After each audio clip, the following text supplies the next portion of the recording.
Gobierno del Estado de Tabasco, a través de la Secretaría de Cultura, agradece a todos su interés por participar en esta tercera semana digital de la economía creativa en Tabasco.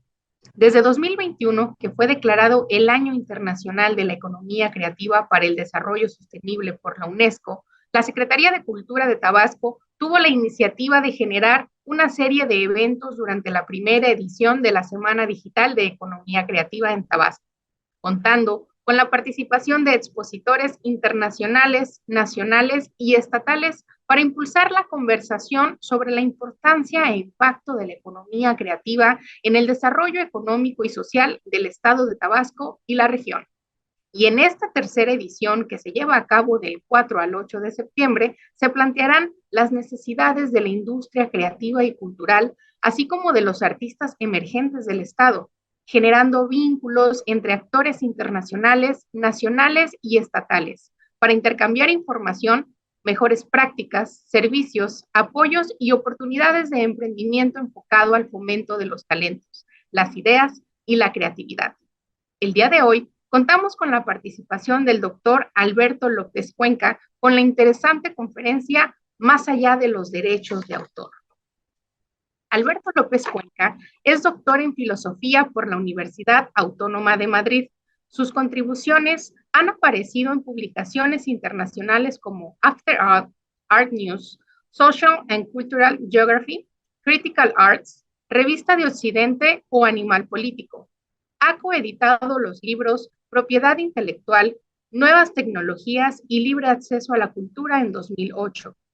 Desea guardar los cambios, Propiedad Intelectual y Tecnologías Digitales hacia un nuevo pacto social en 2009 y De lo propio a lo común en 2019.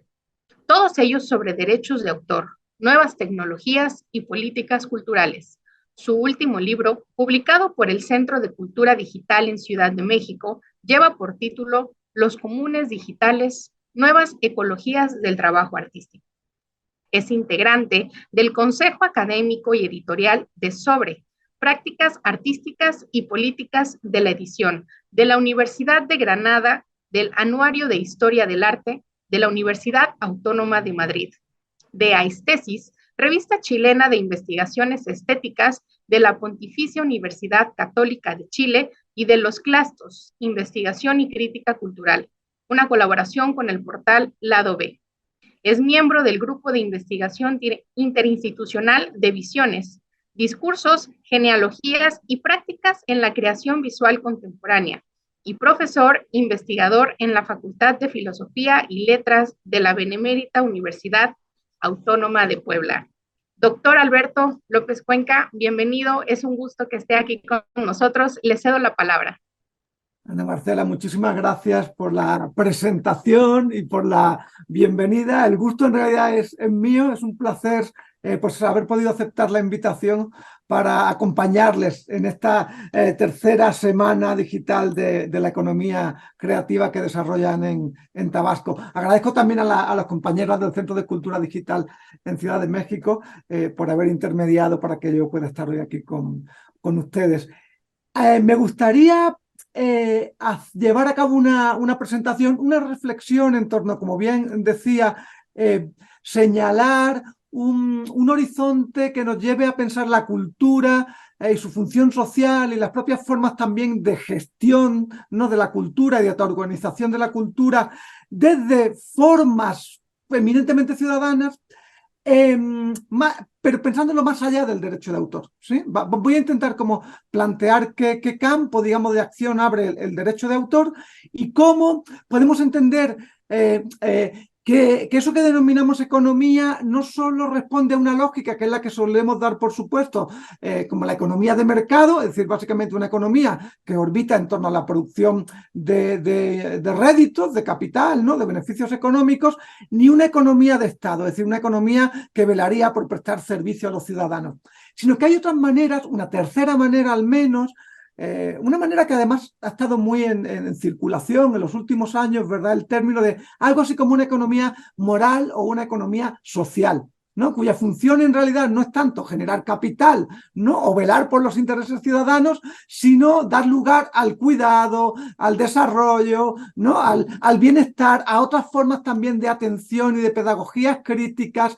Entonces me gustaría proponerles cómo en el entorno digital podríamos hablar de algo así como de bienes comunes digitales, ¿sí? Entonces mi charla va a orbitar en torno a esa idea. Voy a intentar explicarles en qué consistiría esa idea de bienes comunes y poner algunos ejemplos al respecto y situarlo históricamente, ¿no? Es decir, ¿por qué tiene sentido pensar las prácticas culturales en relación con eso que podríamos denominar bienes comunes culturales? La pregunta básica de entrada tendría que ver por qué en el entorno digital tiene sentido preguntarnos por qué digitalizar en común. Y ahora voy a intentar reflexionar, como les anunciaba antes, qué es eso de digitalizar en común en relación con los bienes comunes culturales o con una forma, podemos decir, no privativa de entender la cultura. Es decir, una forma que va más allá, que desborda, aunque no necesariamente es incompatible, obviamente, con el marco conceptual y legal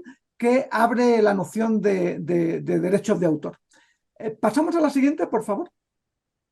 Miren, desde 2018, como Ana Marcela amablemente antes nos recordaba, en realidad desde 2007, he tenido la oportunidad de trabajar con distintas instituciones, entre ellas el Centro Cultural de España, tanto en Ciudad de México, en la ciudad de Córdoba, en Argentina, o en Ciudad de Guatemala, para plantear cuál sería la función de los derechos de autor, pero no necesariamente desde la perspectiva desde los que habitualmente se los aborda, que tienden a ser o bien legales, es decir, debates respecto, ¿no?, a qué consiste la autoría, cuando hay violación de la propiedad, ¿no?, en qué consisten nociones, por ejemplo, de propiedad intelectual colectiva, los periodos de vigencia, etcétera, etcétera, ¿no?, cómo se definen las regalías. O sea, no me interesa tanto, aunque obviamente tiene su lugar, la reflexión legal y tampoco la concepción económica tradicional, es decir, la que entiende que lo que producen en realidad los derechos de autor y las prácticas culturales son fundamentalmente recursos económicos, ¿sí? Lo que hemos intentado pensar desde en los últimos 15 años es en qué medida las prácticas culturales, los derechos de autor y su desbordamiento, y lo hemos hecho a través de seminarios, talleres, cursos, publicaciones, en qué medida podemos imaginar otras funciones sociales para la cultura, sobre todo en una coyuntura pues como la actual, es decir, amenazada por una crisis ecosocial, ¿no?, medioambiental, también de desprotección y inseguridad en muchos ámbitos, de falta de acceso a la cultura, ¿no?, y a la educación media y superior. Entonces, ¿qué otras funciones podemos imaginar para la cultura, ¿no?, en ese contexto?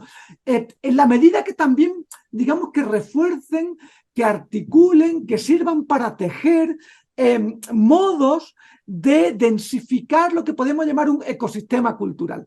Es decir, en el que haya otras formas de entender también esas prácticas junto a las tradicionales, ¿no?, aquellas que están provistas por las instituciones culturales públicas y por el sector privado. Es decir, en qué medida podemos imaginar las prácticas culturales como formas de subsistencia, como formas de organización social, a través de eso que podemos denominar bienes comunes. ¿Podemos pasar a la siguiente, por favor? Muchas gracias. En realidad, el horizonte definido por eso que denominamos derechos de autor queda definido a finales del siglo XIX, ¿sí? Y enfatizo esto porque el Convenio de Berna para la protección de lo que se denominan las obras literarias y artísticas ofrece el marco conceptual a partir de los cuales se van a definir las distintas leyes federales de derechos de autor en México. México se adhiere a este convenio en 1971, lo cual implica que va a suscribir nociones básicas, ¿no?, como la de autor, obra, reproducción, circulación, regalía, que va a compartir con otros marcos legales a nivel internacional. En ese sentido, hay dos aspectos básicos que cabe resaltar ligados al Convenio de Berna y las leyes de derechos de autor que a partir de él se desprenden. ¿Podemos pasar a la siguiente? Que son los derechos patrimoniales y los derechos morales. ¿Qué son los derechos morales de la Ley Federal de Derechos de Autor? El reconocimiento de la autoría y la imposibilidad de modificar una obra sin el consentimiento explícito de la persona que la creó. básicamente. Sí, es decir, el reconocimiento de la creación de una obra. Esto es interesante. A diferencia, las leyes de propiedad intelectual tienen dos brazos, básicamente, ¿no? Las leyes de derechos de autor y la propiedad industrial. La propiedad industrial requiere, por ejemplo, un diseño de un automóvil, un diseño de una mesa o de un televisor o de un software, requiere de registro, ¿sí? Ante las oficinas encargadas para dar seguimiento a las patentes y el derecho de autor. En el caso de las creaciones artísticas no se requiere registro. Es decir, los derechos morales dan por supuesto que se reconoce automáticamente la autoría de una obra por el mero hecho de haber sido producida por una persona. No requiere de ser registrada, ¿sí? Pero en realidad eso no es lo que está normalmente en debate, los derechos morales. Nadie suele tender, digo, hay excepciones obviamente, pero no suele tenderse a disputar los derechos morales. Lo que es serio, en realidad, porque tiene implicaciones económicas, son los derechos patrimoniales. Es decir, ¿quiénes tienen derecho para reproducir una obra, para circularla públicamente, para hacer obras derivadas y para hacer modificaciones? ¿De acuerdo? Es decir, esos son los derechos que la ley de derechos de autor normalmente regula y en los que entramos sistemáticamente en conflicto, ¿no? Cuando una plataforma nos baja, por ejemplo, un video porque hemos puesto una canción que está protegida por los derechos de autor, lo que quiere decir es que alguien, normalmente una empresa, tiene los derechos patrimoniales, ¿sí? Para usar esa música o para usar esa imagen y que nadie la puede usar sin su permiso. Van a ver que eso no es exactamente siempre así. Pero en la versión más restrictiva de los derechos de autor se restringe enormemente esa circulación. Pasamos a la siguiente, por favor.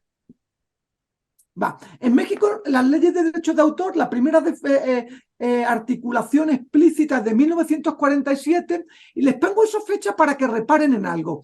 Para que reparen que pasan prácticamente 51 años, no, 49 años, hasta que se vuelve a promulgar una nueva ley federal de derechos de autor. Hubo modificaciones puntuales previas, eso es cierto, pero hay una nueva ley de derechos de autor hasta 1996, ¿sí? Y en realidad responde a la necesidad de la entrada en vigor del Tratado de Libre Comercio de América del Norte, del NAFTA en inglés, por sus siglas en inglés. Es decir, se modifica la ley de derechos de autor porque lo exige un tratado comercial. Y lo mismo vuelve a ocurrir en 2020 cuando se reforma la ley federal del derecho de autor por la entrada en vigor del TEMEX, ¿no? del Tratado de Libre Comercio revisado. Y entonces, aunque la ley es de 1996, está revisada en 2020. Pasamos a la siguiente, por favor. Así va, exacto. Sí, exacto. Pasó algo muy interesante. Cuando se promulgó la ley de 1996, no hubo prácticamente ningún debate público al respecto.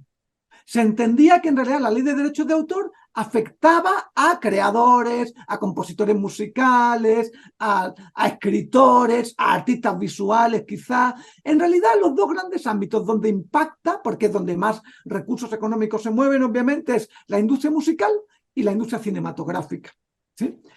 Es muy llamativo, sin embargo, las reformas que se implementan en 2020, les puse aquí ¿no? la iniciativa de proyecto de decreto para la reforma que pasa en el Senado, generó un revuelo social enorme. Es decir, desde Greenpeace, Artículo 19, colectivos activistas, asociaciones para la defensa de la libertad de expresión, se movilizaron en contra de la reforma de derechos de autor. Y uno dice, ¿por qué? Si supuestamente tiene que ver solo con el ámbito artístico, ¿no? Con proteger a los autores para que se les reconozca la autoría de una obra y se les remunere. En realidad porque en el entorno digital, algo que en 1996 apenas estaba naciente, Internet digamos que empieza a popularizarse en su uso civil a mediados de la década de los 90, para 2020 el proceso de digitalización de la cultura, de las prácticas de educación, de la prensa, en realidad atraviesan totalmente la vida cotidiana. Entonces, llamativamente, una ley que reforma supuestamente solo ciertos aspectos que incidirían en las prácticas artísticas, resulta que tiene que ver con todo. Tiene que ver con el impacto medioambiental, con el derecho de acceso a la educación, con la soberanía tecnológica, es decir, con la libertad de expresión. Y dices, ¿por qué? ¿sí? Les voy a intentar explicar ahora por qué tuvo ese alcance tan profundo y por qué todo un conjunto de asociaciones civiles, sobre todo R3D, la Asociación de Defensa de Derechos Digitales, lograron que la CNDH interpusiera una demanda ante el Tribunal Supremo de Justicia de la Nación de inconstitucionalidad por alguna de las reformas, porque violaba ciertos derechos básicos constitucionales, ciertos derechos humanos. Imagínense, o sea, entre 1996, donde no hubo debate, a 2020, donde actualmente esa ley está siendo discutida y debatida por inconstitucional. Continuemos, por favor. Muchas gracias. ¿Qué es lo que ha ocurrido? Lo que ha ocurrido es que en el proceso de, por una parte, lo que podemos denominar audiovisualización de la cultura, es decir, con el auge primero de la televisión, a partir de la década de los 50, pero sobre todo con la llegada de dispositivos domésticos de grabación y reproducción de materiales, es decir, la videocasetera que ven acá, el modelo Betamax de 1976, lo que empieza a ocurrir es que los usuarios comunes y corrientes pueden grabar, editar y montar materiales protegidos por la Ley de Derechos de Autor en su casa. Y esto cambia totalmente el ecosistema de restricción y de acceso a los bienes culturales, porque quienes tenían una videocasetera podían en realidad grabar material protegido por los derechos de autor, ¿vale?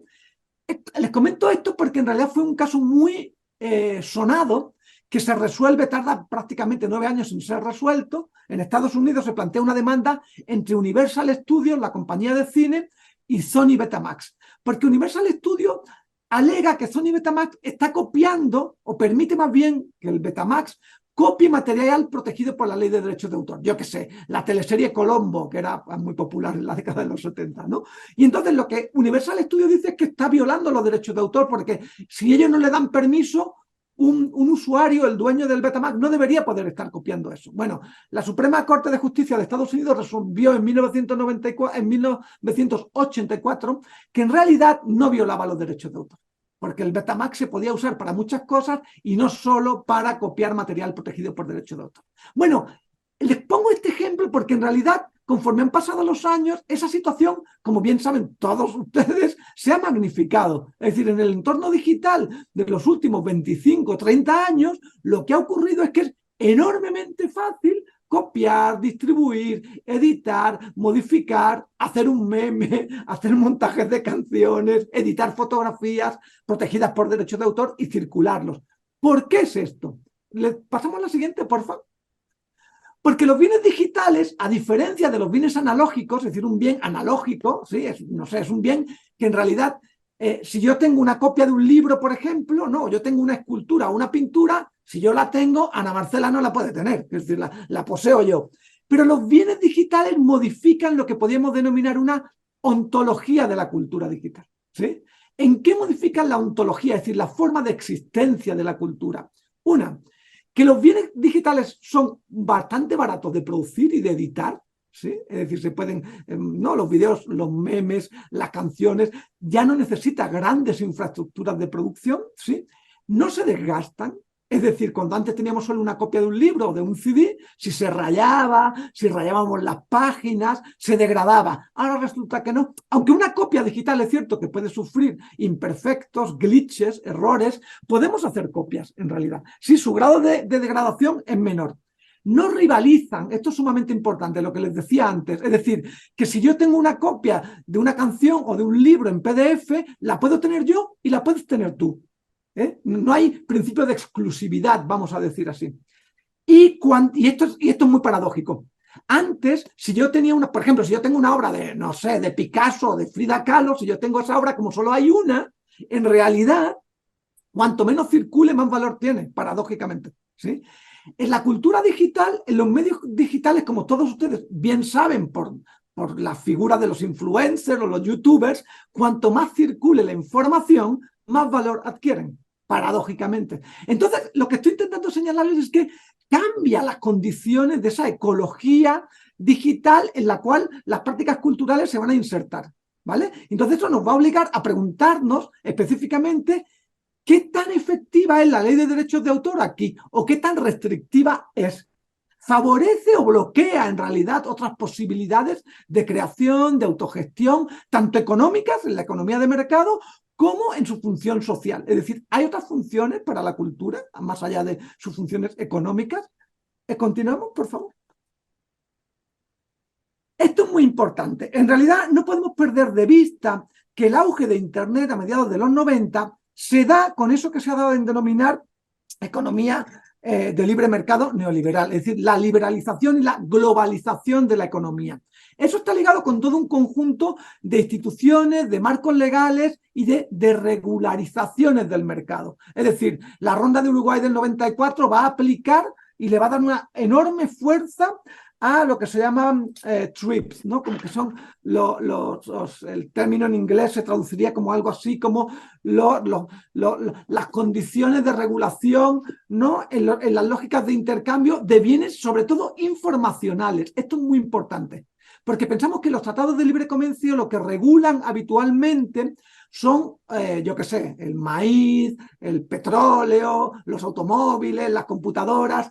Pero a partir de la década de los 90, porque se produce un profundo proceso de digitalización y de audiovisualización de la cultura, las compañías informacionales, yo qué sé, piensen que Telmex se privatiza a principios de los 90, piensen que TV Azteca también es una privatización de la frecuencia no televisiva pública estatal a manos privadas a principios de los 90, piensen que la popularización de estaciones como MTV se da a lo largo de la década de los 80, es decir, hay podemos decir que una informatización de la cultura. Y entonces esa informatización hace que la cultura sea sobre todo intangible. ¿Me explico con esto? ¿Se acuerdan cuando hablábamos de bienes no rivales? Es mucho más difícil de regular. Entonces, toda esta lógica que están ustedes viendo aquí, o sea, la firma del NAFTA, la aparición de la Organización Mundial del Comercio, la entrada en vigor en Estados Unidos del Digital Millennium Copyright Act, la entrada en vigor de la Ley de Derechos de Autor en la Unión Europea, de la Ley Federal de Derechos de Autor en México, todo coincide en un momento en el que lo que se está produciendo es una informatización, audiovisualización o digitalización de la cultura que la hacen profundamente intangible y que va a requerir de la Ley de Derechos de Autor para su regularización económica. ¿Vale? Continuemos, por favor. Es llamativo. En ese aún no le den todavía la siguiente. En esa coyuntura, lo que empieza a ocurrir paradójicamente es que aparece un tercer tipo de concepción de propiedad. No es que aparezca, se populariza. Digamos que hay dos tipos básicos asumidos de propiedad. Por una parte están los bienes públicos, es decir, no sé, el parque de Chapultepec o las costas marítimas, ¿sí? Son propiedad del Estado. O el petróleo, el subsuelo, son propiedad del Estado. Y es el Estado, en nombre de todos y todas las mexicanas y mexicanos, el que decide a qué hora se entra al parque, ¿no? A qué hora se cierra, si se puede jugar a la pelota o no en el parque, ¿no? Es decir, el Estado, de una manera vertical, es el que regula un bien público. Pero el bien no es del Estado, es de todos los mexicanos y mexicanas. ¿Me siguen en esto? No. Hay una diferencia, entonces. La propiedad es colectiva, pero su administración solo es del Estado. ¿Vale? Hay una segunda... Digo, esto lo podemos llevar a los museos, yo que sé, el Museo Nacional de Antropología o cualquier institución cultural no en Tabasco. En realidad, si ustedes lo piensan, las instituciones culturales públicas funcionan en nombre de todos y todas las ciudadanas y ciudadanos y, sin embargo, los horarios, cómo se otorgan las becas, qué posiciones se deciden hacer, a qué horas son los conciertos, a qué compañías se invitan, no lo deciden los ciudadanos, lo deciden las administraciones públicas. Así es como funcionan las instituciones públicas, ¿vale? Entonces hay una diferencia entre la propiedad y la gestión. En los bienes privados, en realidad, lo que tenemos es que, por ejemplo, una cadena de cines privadas tiene un horario en el que proyecta ciertas películas y te cobra por entrar. ¿Quién es el dueño? Bueno, el dueño es un señor o una señora o una compañía y decide también cómo se regula el acceso a esa institución. Lo mismo puede ocurrir con una fundación privada, con una biblioteca privada, ¿no? O con un parque de atracciones, qué sé yo. ¿Sí? Entonces, si se dan ustedes cuenta ahí, los bienes privados pertenecen exclusivamente a un grupo, ¿sí? A una empresa o a una persona, que decide también cómo se administra. ¿Vale? Bien, en la década de los 90 se empieza a popularizar un tipo de bien que no es que hubiera desaparecido, históricamente había estado ahí. Y de hecho, si me permiten ponerlo en esos términos, la historia de la humanidad es quizás la historia de los bienes comunes. ¿sí? ¿Qué son los bienes comunes? Los bienes comunes son bienes que pertenecen a un grupo de personas que cuidan de él y hacen que subsista. Y en la medida en que subsiste ese bien, subsiste el grupo de personas ligada con él. Híjole, suena muy raro esto, ¿verdad? Ok, les voy a poner un ejemplo muy simple y muy fácil. Un ejido. Un ejido y una milpa que hay en un ejido. La milpa pertenece a todos los mexicanos y mexicanas y no solo pertenece a quienes la cuidan, a quienes la riegan, quienes desbrozan, quienes recolectan, quienes... ¿sí? ¿La colectividad que se forma es la de toda la población que vive donde está la milpa? No, solo de las personas que lo cuidan. Y mientras subsista la milpa, va a subsistir la colectividad. ¿Vale? Es decir, los bienes comunes implican que hay una relación directa entre el bien o el recurso, una biblioteca, un archivo, ¿no? Un tórculo para grabar, y la colectividad que lo cuida y que se hace cargo de él. Aquí hay una noción muy importante, que es la de cuidado o atención. Si se dan ustedes cuenta, los bienes públicos o privados, los ciudadanos o los compradores no cuidan el bien o el recurso. ¿Es el Estado el que cuida el parque o el museo? ¿No? ¿O es la empresa la que cuida el parque de atracciones o el cine? ¿Sí? En los bienes comunes no. En los bienes comunes es fundamental la idea de cuidado. En la década de los 90 se produce si me permiten usar esa expresión, un boom en la idea de los comunes. Parece que hay una profunda insatisfacción en la concepción en la que se conciben los bienes públicos y privados. Y entonces empieza a haber todo un boom de editoriales, huertos urbanos, disqueras, colectivos, asociaciones de autogestión. Peter Linebaugh, cuyo libro aparece aquí la portada, dice que hay 4 fenómenos muy importantes que explican por qué se ponen de moda, si me permiten ustedes usar el término o la expresión, o por qué vuelve la idea de bienes comunes. En la siguiente, porfa. La primera es la caída del muro de Berlín, dice él, porque la caída del muro de Berlín hizo imaginable un comunismo sin politburó, sin Estado. ¿Sí? Sin una élite administrativa. Es decir, lo que él dice, lo que él habla como un proceso de comunización desde abajo. Podíamos imaginar que los ciudadanos y las ciudadanas se podían hacer responsables y cuidar de una biblioteca, de un huerto urbano, de una milpa, sin la necesidad de una empresa o del Estado. ¿Sí? ¿Pasamos a la siguiente? El levantamiento zapatista de liberación nacional. Dice Linebaugh que en realidad el EZLN hizo imaginable a nivel global una concepción de propiedad colectiva de la tierra, de memoria colectiva de las comunidades y de un sentido de pertenencia que no era necesariamente aquel que daba ni el Estado ni la iniciativa privada, y que esto caló profundamente. Muchas veces en México no nos damos cuenta de la importancia que tuvo a nivel global ese levantamiento para el imaginario y para las formas de pensar desde no solo de cuestiones de orden político, también culturales a nivel global, ¿no? Que hicieron imaginables estas formas de organización y de cuidado de los bienes comunes. ¿Seguimos, por favor? El protocolo de Kioto, que dio carta de naturaleza al medio ambiente, y es un gran ejemplo. El medio ambiente no pertenece a ninguno de nosotros, de nosotras, y sin embargo nos afecta a todos y a todas. El cambio climático nos afecta a todos y a todas, aunque no todos los países son igualmente responsables, no en su deterioro, obviamente, eso es notable y es parte de lo que deberíamos estar discutiendo, pero lo cierto es que es algo que nos afecta a todos y a todas y que sin embargo no pertenece a nadie en particular. Y entonces Linebaugh dice, esto hizo imaginable un bien común, algo que pertenece a todos, que afecta a todos y que sin embargo no es propiedad de nadie en exclusiva, y que si lo cuidamos nos devuelve el cuidado. ¿Ven la idea de cuidado por qué era tan importante? Seguimos, por favor, con la siguiente. La última, y que para nosotras es especialmente importante, es la expansión de Internet. Porque la expansión de Internet, piensa Peter Linebaugh, hizo imaginable esa cultura que describíamos antes, la cultura digital, que es altamente reproducible, que imagina otras formas de cuidado. Piensen en algo, se pensó que entre el 95 y 2005 el Internet iba a ser sobre todo un espacio de producción ciudadana, lo que se llamaba peer-to-peer, es decir, que Internet iba a ser básicamente como funciona la Wikipedia. un espacio de colaboración conjunta, de cuidado, de atención colaborativa. En realidad, lo que hoy denominamos redes sociales a partir de 2005, porque no tienen tanto tiempo, es decir, las redes sociales que todos ustedes conocen, en realidad, desplazaron esa concepción de Internet como un espacio de acción directa de los ciudadanos y las ciudadanas. Hoy, la única plataforma que queda entre las 100 más visitadas del mundo de acceso abierto colaborativo es, y seguro todos saben cuál es, la Wikipedia. Todas las demás son privadas. Todas las demás son privadas. Antes de 2005, sin embargo, era al revés. No era la iniciativa privada, sino la iniciativa ciudadana. Entonces, Linebaugh piensa que la expansión de Internet hizo imaginar también que podíamos imaginar un Internet común. Pasamos a la siguiente, por favor.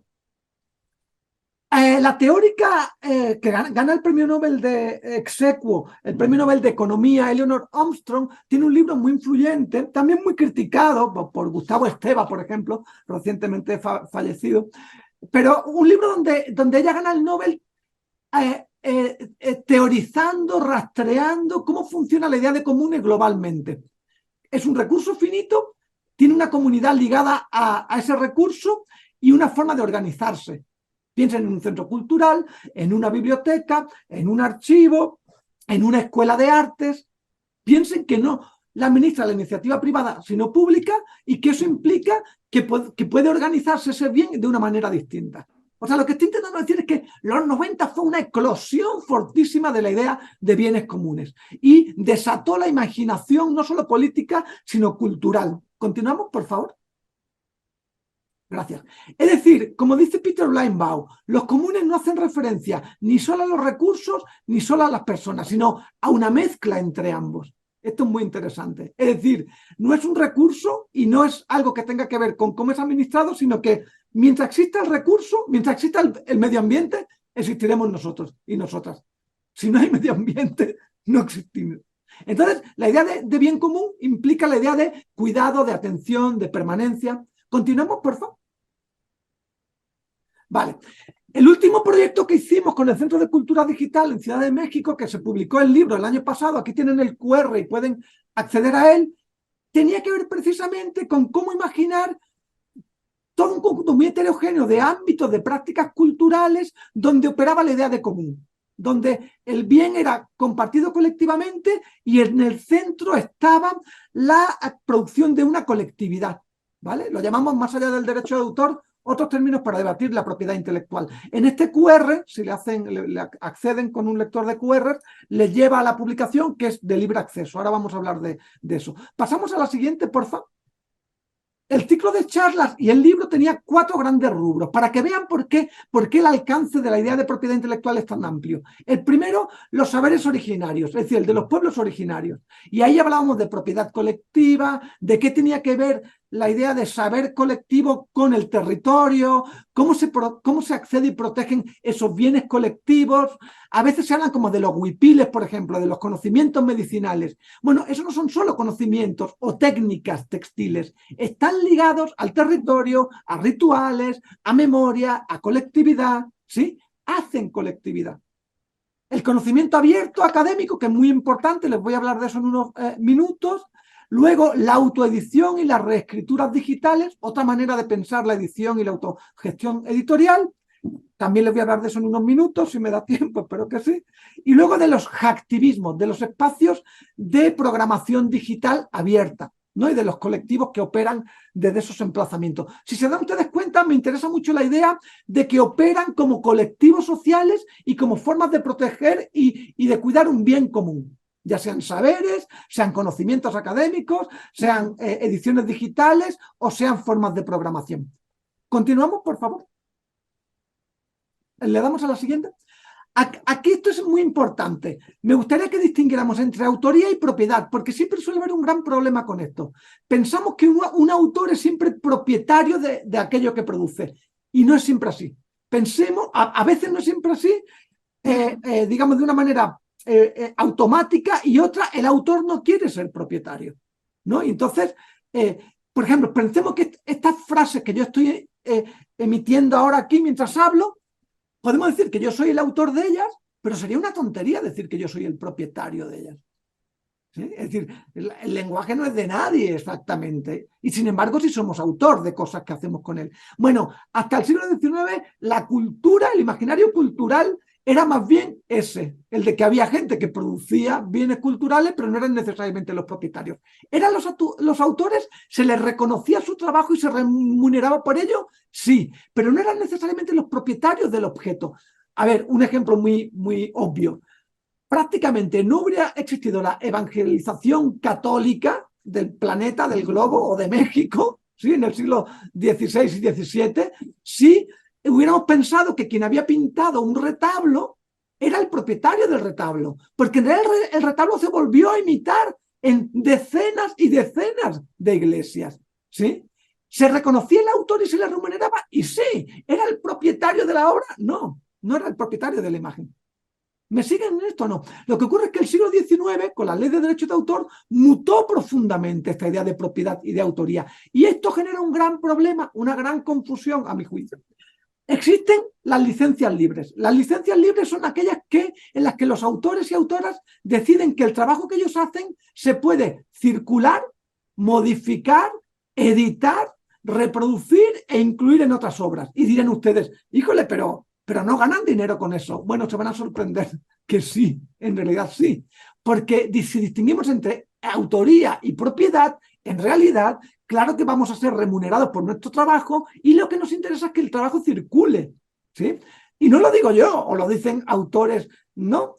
Pequeñitos que tienen una obra minúscula. Lo decía Prince, por ejemplo, el músico, ¿no? O Radiohead, que liberaron muchos materiales en realidad, decidieron no ser propietarios en exclusividad, pero sí los autores. ¿Por qué? Porque como ganaban dinero eran los conciertos, no vendiendo los discos. Los discos daban dinero a las disqueras, a los intermediarios. ¿Me siguen en esto? Yo sé que es escurridizo la idea de autoridad y de propiedad, pero es muy interesante qué ocurre si la disociamos. Continuamos, por favor. Hay un montón de licencias hoy día que permiten sortear la concepción restrictiva de los derechos patrimoniales de la Ley de Derechos de Autor, ¿sí? Que dice que somos propietarios en exclusividad de aquello que producimos. Y no siempre, a veces queremos licenciar, queremos liberar ciertos contenidos, ¿vale? Para que otros los usen. Y eso nos beneficia de muchas maneras. Nos puede beneficiar en términos económicos, en términos morales, nos sentimos bien porque otra gente los usa, en términos pedagógicos, en términos de desarrollo, en términos de educación crítica, ¿sí? Es decir, la liberación de contenidos, y esto que aparece en pantalla son ciertos tipos de licencias que liberan contenidos, sirven para imaginar otra función social para la cultura. Continuamos, por favor. La licencia más conocida, seguramente han oído hablar de ella, se llama Creative Commons, ¿sí? Es con la que funciona la Wikipedia, por ejemplo. ¿En qué consiste? Pasamos a la siguiente y les digo en qué consiste. Consiste en que yo hago, por ejemplo, un texto literario, un ensayo, una fotografía, una obra de teatro que circula digitalmente y yo le pongo ciertos candados y digo, pueden hacer con ella lo que quieran, solo reconozcan la autoría. O, ¿saben qué? Reconozcan la autoría, pero no hagan obras derivadas, ¿sí? No hagan versiones de ella. ¿Saben qué? Reconozcan la autoría, no hagan versiones y compártanlas con esta misma licencia. ¿Y saben qué? No hagan uso comercial de ella. Todo eso pueden hacer. Pasamos a la siguiente. Así hicimos nosotros con el libro, por ejemplo. El libro Más allá del derecho de autor, y hay muchísimos libros que circulan así, porque lo que nos interesa al Centro Cultural de España, a nosotros como investigadoras e investigadores, es que el libro circule, que la gente lo lea, lo descargue, ¿no? Lo lleve a espacios de debate, se use en las universidades y en talleres, ¿sí? Entonces lo que hacemos es lo que llamamos liberar contenidos, ¿sí? Y dirán ustedes, pero híjole, no ganan dinero. Se equivocan. Se equivocan. Claro que somos invitados a conferencias, a trabajar en otros libros, a dar talleres, como hoy aquí, por la gentileza, ¿no? Del gobierno de Tabasco, a intervenir en este ciclo, ¿no? Y difundir estas ideas. Claro que sí. Es decir, liberar la cultura no implica necesariamente que no haya otras formas de operar mediante ella, más allá de la estrictamente económica. ¿Sí? Sobre todo cuando hablamos de desarrollo, en lo que eso quiera decir, no en términos sociales y políticos. Continuamos, por favor. La Creative Commons tiene toda una concepción, y con esto voy a empezar a cerrar mi intervención, tiene una concepción muy interesante, en la cual ellos creen que debería haber un estatuto especial para la cultura. Es decir, que cuando a uno le bloquean contenidos en Internet, ¿no? En las plataformas, en las mal llamadas, creo, plataformas sociales o redes sociales, en realidad cuando hablamos de prácticas culturales debería haber excepciones. Y ellos dicen que hay 4 ámbitos donde debería haber excepciones, donde debería haber una ley expresa que haga no solo excepciones, sino que defienda la apertura y el acceso a la cultura, ¿sí? Las galerías, las bibliotecas, los archivos y los museos. El material que tienen ahí debería ser libremente accesible por el público en general y reeditado, ¿sí? Es lo que ellos llaman GLAM, Galleries, Libraries, Archives and Museums, ¿vale? Lo que ellos piensan, y es muy interesante, no sé si han tenido la oportunidad, pero en general el material que está resguardado en los museos, lo que se ve, lo que circula en las salas de las colecciones, digamos, permanentes, va de entre el 3 y el 10% del material que tienen. ¿Qué ocurre con el 90% restante? O sea, no lo podemos usar para estrategias de educación, de circulación y ejercicios críticos, de soberanía y aprendizaje no tecnológico, qué sé yo. Lo que piensan en Creative Commons es que sí. Y qué responsabilidad del Estado y de otros agentes sociales imaginar modos de abrir como un bien común la cultura a otros sectores sociales. Continuamos, por favor. La Wikipedia en realidad es una de las muchas iniciativas que tiene la fundación, no, la fundación Wikimedia. Hay diccionarios, noticias, fuentes, imágenes, datos. Todo esto en realidad es material de libre acceso. Lo pueden descargar, modificar, utilizar, ¿sí? El más conocido es la Wikipedia, obviamente, ¿sí? Continuamos, por favor. Hay iniciativas muy importantes. La Unión Europea tiene Europeana. Las invito a que lo visiten. Es impresionante el archivo. De decenas de museos, colecciones, universidades de libre acceso. Y, por supuesto, el Internet Archive, que es impresionante. Es una gran biblioteca digital que te hace préstamos prácticamente de todos los materiales que tienen, ¿sí? Es decir, la idea es, la digitalización permite otros usos sociales para la cultura y que pueden ser no necesariamente económicos, que pueden ser de autoorganización social, de aprendizaje, también de experimentación, ¿no? Crítica. Creo que hay muchas instituciones que piensan que sí. Continuamos, por favor. De hecho, en México, y con esto cierro esta reflexión, desde 2014, aunque no lo crean, en la administración posterior, se promulga una ley de libre acceso a la información científica. Es decir, que cualquier investigación financiada con dinero público mediante CONACYT tenía que estar libremente accesible en un repositorio público. Y ustedes dirían, ¿por qué? Bueno, porque está financiado con nuestro dinero. Con cada vez que compramos un refresquito o compramos, no, hacemos la compra, estamos pagando el impuesto sobre el valor añadido, el IVA, ¿no? Cuando hacemos nuestra declaración de la renta, estamos pagando impuestos. Esos recursos se utilizan para financiar proyectos de investigación. Lo que el gobierno mexicano decidió, el Estado en este caso, es que eso tiene que ser libremente accesible por toda la ciudadanía. ¿Para qué? Para el aprendizaje, para el goce y el disfrute, para la experimentación pública, para el desarrollo del conocimiento. Pasamos a la siguiente, por favor. ¿Le pico otra vez? Sí. Entonces se hizo una convocatoria y se creó el Repositorio Nacional, que seguramente no conozcan la gran mayoría de ustedes, o si lo conocen, qué bueno, porque el Repositorio Nacional, le pican a la siguiente, por favor. Es esto. Son repositorios de acceso de datos, de información, de investigación de libre acceso. O sea, hay casi 38.000 tesis de maestría, ¿sí? Hay más de 35.000 artículos científicos, ¿sí? Hay 22.000 eventos, hay casi 15.000 tesis de doctorado, hay casi 7.000 imágenes, hay 5.500 capítulos de libros. Eso es de libre acceso para todos los mexicanos y mexicanas. Para su uso, para su consulta, para su apropiación. Yo me preguntaría, ¿los usamos en realidad en nuestro proceso de enseñanza y aprendizaje? ¿Los usamos en nuestras instituciones? Creo que no lo suficiente.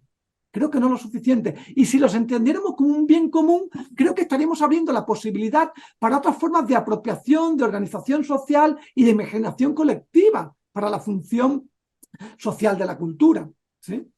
Pasamos a la siguiente, por favor. Ajá, sí, me gusta mucho esta imagen porque es como un repositorio, ¿no? Así como que te indica las instituciones, seguro que está Tabasco en alguna de ellas, ¿no? Es decir, las instituciones y sus repositorios, ¿no? Y la cantidad de materiales que tienen accesibles. Entonces, ya me pasé de tiempo, entonces si quieren, pasen a la siguiente. Es que quiero hacer un apunte final. Esto es dirán ustedes, ay, pero ¿quién va a querer hacer no revistas o publicaciones de libre acceso? Bueno, la base de datos global de revistas de libre acceso, donde pueden descargar todos los artículos, son casi 20.000 revistas de libre acceso, ¿sí? Y son casi 10 millones de artículos los que hay. Pasamos a la siguiente. Ándale. En América Latina, Cielo es una de las bases de datos más importantes, ¿no? Tiene más de medio millón de artículos. Pasamos a la siguiente. Nuestro libro está publicado en una editorial, Open Humanities Press, cuyos todos los textos que tiene decenas de textos, son descargables, editables, revisables. ¿Sí? Pasamos a la siguiente. Tiene una serie que se llama Liquid Books. Son libros abiertos. Cualquiera puede editarlos, descargarlos, modificarlos, usarlos con fines comerciales. ¿Pasan a la siguiente?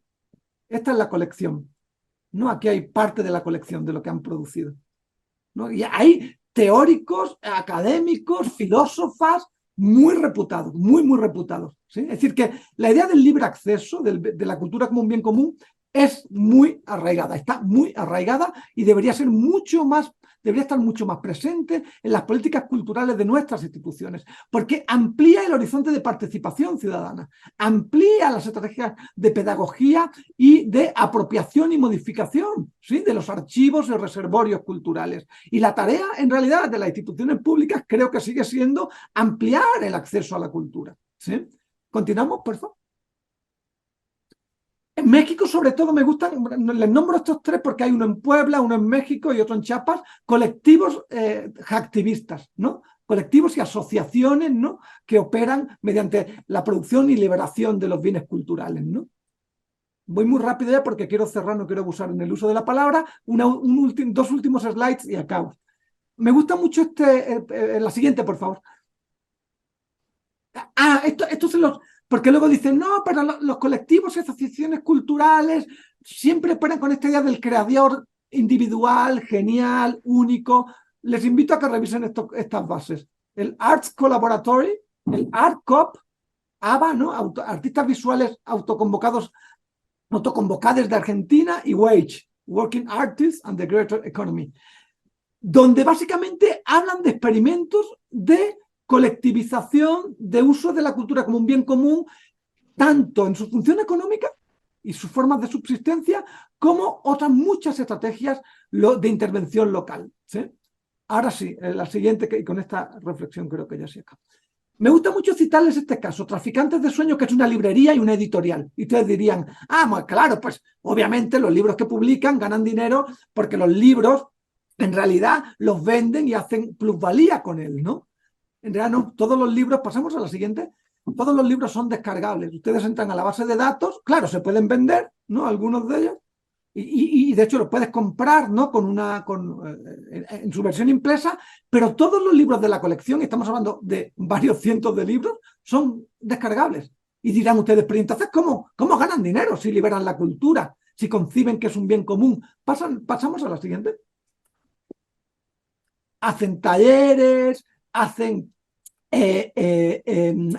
dan cursos, organizan eventos, ¿no? Musicales, culturales, de colaboración. Es decir, lo que hacen es diversificar, entienden que el libro no es un objeto, que el libro es una práctica social.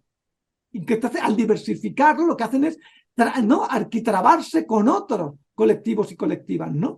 Y, insisto, lo que imaginan es que la cultura liberada de libre acceso no implica que no haya otras formas de subsistencia. Lo voy a dejar acá, Ana Marcela, si te parece. Hay muchos otros ejemplos, me gustaría mucho hablarles de ellos, porque es como contraintuitivo. Si quieren podemos quitar ya el PowerPoint. Es contraintuitivo, pero hay maneras de vivir de la cultura que no sea solo privativa, ¿no? Como lo imaginan los derechos de autor, sino que imaginar la cultura como un bien cultural abierto también, ¿no? Tiene una función social y participativa mucho más amplia y además abre otros horizontes también para su capitalización económica. Pues lo dejaría aquí por el momento.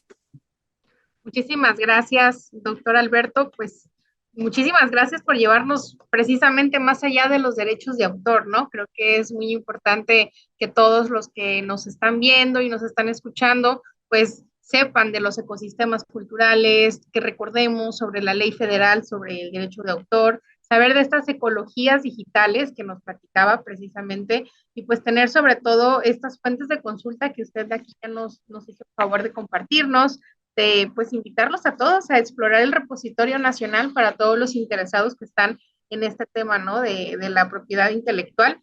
Pues muchísimas gracias, doctor. Le agradecemos de verdad el favor de transmitirnos y de compartirnos todo lo que usted sabe aquí con nosotros. Al contrario, un placer. Les reitero mi agradecimiento por la invitación. Gracias, doctor. Pues de igual forma agradecemos la gentileza de todos ustedes quienes nos acompañan a través de las diferentes plataformas digitales. Recuerden que hoy continuamos con la conferencia Obligaciones Fiscales para Emprendedores y les invitamos a continuar con la programación de la tercera semana digital de la economía creativa del 4 al 8 de septiembre en todas las redes sociales de Cultura Tabasco. Muchas gracias.